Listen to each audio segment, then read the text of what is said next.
আজ আলু ফুলকপি দিয়ে ভেটকি মাছের ঝোল করলাম। কড়াইতে তেল দিয়ে আলু, টমেটো, পেঁয়াজ একসাথে দিয়ে ভালো করে আমি ভাজলাম।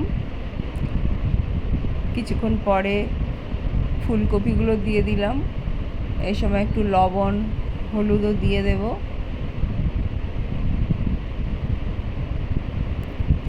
দিয়ে ভালো করে আমি সিমে রেখে ধীরে ধীরে কষতে থাকব।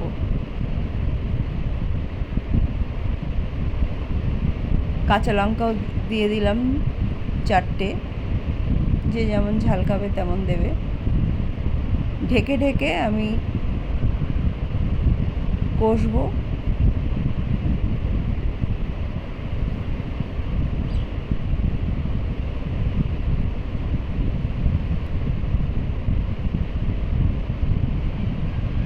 এরপর আমি কষতে কষতেই আমি বেসিক কিছু মশলা মানে জিরের গুঁড়ো, ধনের গুঁড়ো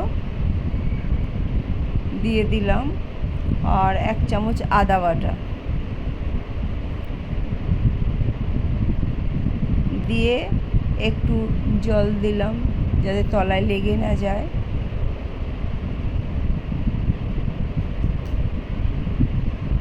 দিয়ে ভালো করে আমি কষলাম।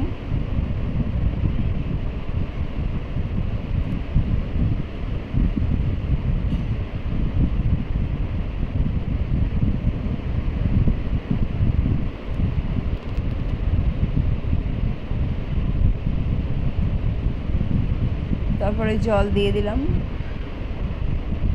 ফুটতে দেব। আমি 2 কাপ জল দিয়েছি। ঢেকে রাখবো। এবার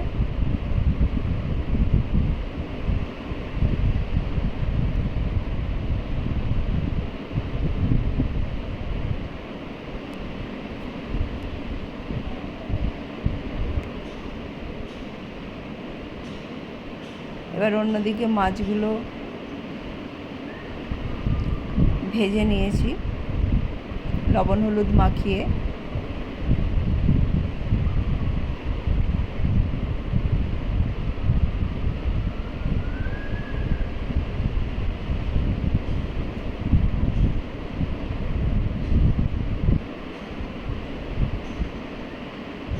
এপিট ওপিট করে মোটামুটি ভালো করে ভেজে নিয়ে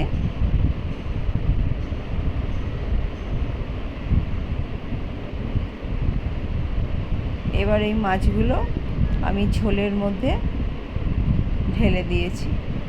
ঝোলটা মোটামুটি ফুটে উঠেছে, আলু ফুলকপিও সিদ্ধ হয়ে গেছে। এবার মাছগুলো দিয়ে একটু ফুটিয়ে নেব।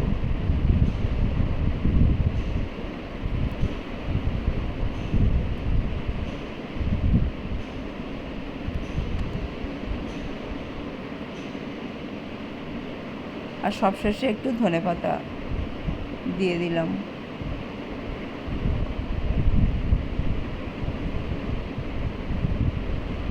এই হলো আলু ফুলকপি দিয়ে ভেটকি মাছের ঝোল।